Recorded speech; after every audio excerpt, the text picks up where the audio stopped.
বিসমিল্লাহির রহমানির রহিম। আমরা আসছি আমাদের শিমুলতলি জসিম ভাইয়ের পানের বরে আসছি। দেখেন পানের বরে পরিস্থিতি দেখেন, এক ফানের বরে ফানি কতটুকু ওনার মিল নজর করলেই দেখা যাবে। এই হচ্ছে যে আমাদের জসিম ভাই, এটা হচ্ছে শিমুলতলা হায়দুরগঞ্জ রায়পুর লক্ষ্মীপুর। লক্ষ্মীপুরের পরিস্থিতি ওনার বরটা একটু দেখাই, একটু সামনে যান। ওনার বরটা আমার এক কিছু যে বাঁচবে, এ দেখেন কিচ্ছু লইতে পারবো না। লাখ লাখ টাকা এটার ভিতরে ইনভেস্ট করলো, আমাদের ভাই ইনভেস্ট করলো।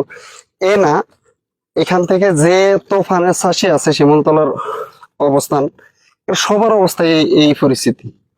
কিন্তু বেশি ইয়ে হয়েছে এই ভাইয়ে, কারণ ওনার বর আছিল অনেক অনেক দেন টেন করে এই বর্ষা দিছে। মতো এখন ওনার মানে পরিস্থিতি চান সবাই খালি সবার ইয়েতে ভিডিও করে দিতেছে যে সব বিপদে আছে। আসলে এমন গিরস আছে যে এত বিপদে পড়ে রয়েছে, কারো কাছে বলার মতো কোনো ভাষা তাদের কাছে নাই, কোনো ভাষা তাদের কাছে নাই। এখন যে স্থায়ীভাবে কোনো সরকার থাকলে যে বলবো যে সরকার কোনো অনুদান দিব বা সরকার তাদেরকে একটা ঋণের ব্যবস্থা করে দিব, এই ধরনের পরিস্থিতিও নাই। আজকে তাদের এত বড় বিশাল এক চাষ, পান চাষ, পান চাষের বিশাল একটা প্রজেক্ট নষ্ট হয়ে গেছে।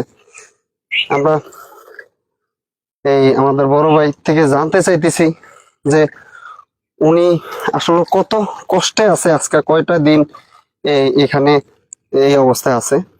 তো জসিম ভাই, আপনার এই যে আজকে কয়টা দিন এখানে এই পরিস্থিতিতে আপনি আছেন? বিগত এক সপ্তাহ ধরে আমি এটাতে বহুত চেষ্টা করছি, আপনার আড়াবেড়া বেঁধে রেখে কোন রকম চেষ্টা করছি রাখার জন্য, কিন্তু পানি আমার এই 41 বছরের ইতিহাসের, আমার যে বয়স 41 আইডি কার্ডের অনুযায়ী, কিন্তু এরকম পানি আর আমার ইতিহাসে আমি দেখিনি। যে আমরা বিগত দিনে যে পানিগুলো দেখছি ওই অনুযায়ী আমরা বড় আড়ারে রাখছি, কিন্তু এখন বড় আর সামলাতে পারে না। পানি বিপদসীমার উপর দিয়ে চলে গেছে, এ কারণে আর রাখতে পারিনি। বহুত দিন চেষ্টা করছি, চেষ্টা করে আর রাখতে পারিনি। আচ্ছা, আপনি কি এখন উপর মহলের কাছে কিছু বলার কিছু আছে কিনা?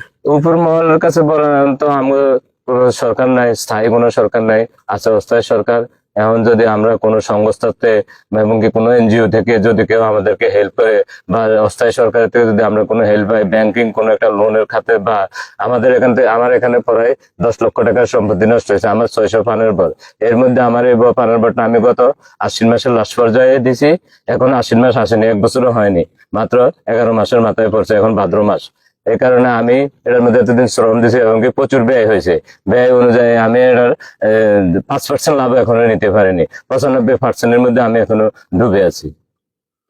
এখন যদি কোনো ব্যাংক বা কোনো সংস্থা আপনাদেরকে ঋণ বা কোনো কিছু দিয়ে সহযোগিতা করে, তাহলে আপনি উপকার হইতেন। উপকার হবে, আমি আবারও ঘুরে দাঁড়ানোর মতো একটা সিস্টেম হবে। আমার বাল বাচ্চা আছে, সংসার আছে। আমি তো এখন প্রচুর আমি তো আমার এবারে নিজে কর্ম করতাম এবং কি 2-4 ভাই বন্ধুকে কষ্ট করে খাওয়াইতাম, কিন্তু আমি সবাই খাওয়া তো নাই। আজকে দেখেন কৃষকের কান্না, আসলে যদি জায়গাতে না আসেন তাহলে বুঝতেন না আসলে কৃষকের যে কষ্ট বেদনা।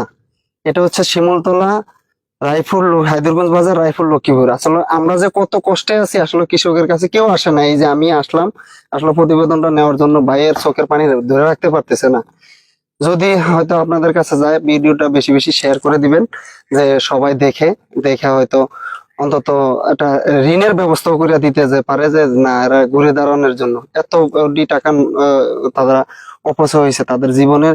এই ফার্স্ট একটা আমি দেখলাম যে 41 বছরে, সে বললো 41 বছরে এই একটা ঘটনা সে দেখছে আর কি, যে এই ঘটনাটার ব্যয়বহুল এক ক্ষয়ক্ষতি হয়েছে আর কি। এত ক্ষয়ক্ষতি আমার জানা সত্ত্বে আমি নিজেও দেখিনি। এখন আপনারা একটু বেশি বেশি শেয়ার করে দিবেন, যার সবার চোখের নজরে আসে। আসলে অনেক জায়গা আছে ভিডিও করে কেউ দেয় না, এ কারণে হয়তো জানেও না যে এই এখানের পরিস্থিতি। তো ঠিক আছে, সবাই ভালো থাকবেন আর বেশি বেশি শেয়ার করবেন আর আমাদের জন্য দোয়া করবেন। আল্লাহ হাফেজ, ভালো থাকেন।